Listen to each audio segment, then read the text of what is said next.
Coming to November 26th, the government invoked Article 245 and gave control to the army to shoot at sight, if necessary.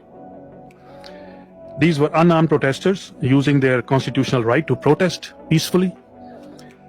Why I call it premeditated murder? Because our Interior Minister, Mr. Naqvi, the night before, he threatened, he said, and I'm quoting him, even now, if bullets are fired there for 5 minutes, after that, not a single person will be seen there. This is the Interior Minister of the country threatening you with live bullets. And I think that's a threat to murder. That's what it is.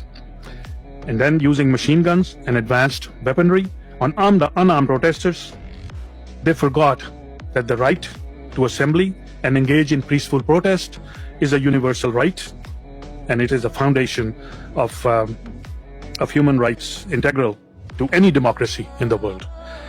Quoting you another person, Hassan Ayoub, a journalist known for his affiliation with the establishment, he tweeted after the massacre, more than 100 militant vehicles have been destroyed, 100 heads, mind his language, 100 heads are torn open by the forces. And he says, happy independence. This guy is a spokesman practically for the military establishment, sits on TV every day and talks about them. Although this carnage was witnessed and videotaped by many, the government agencies next morning obviously claimed that no shots were fired and there were no fatalities. Since this was pre-planned, a huge cover-up is in place now. We've seen the BBC, The Guardian, Al Jazeera, and many other international outlets have reported through live witnesses.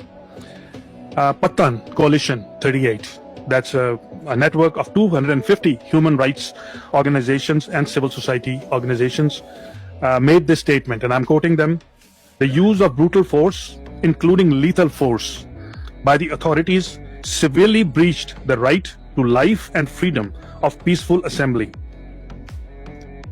and was thus unlawful and unjustified. Unquote. The crime scene was immediately cleaned up. As we've heard from many people, investigative journalists like Mr. Matiullah Jan were obviously abducted and held. A doctor reporting at The Guardian said, and I'm quoting again, all records of dead and injured have been confiscated by the government and we are not allowed to talk. Senior government officials are visiting the hospital to hide the records.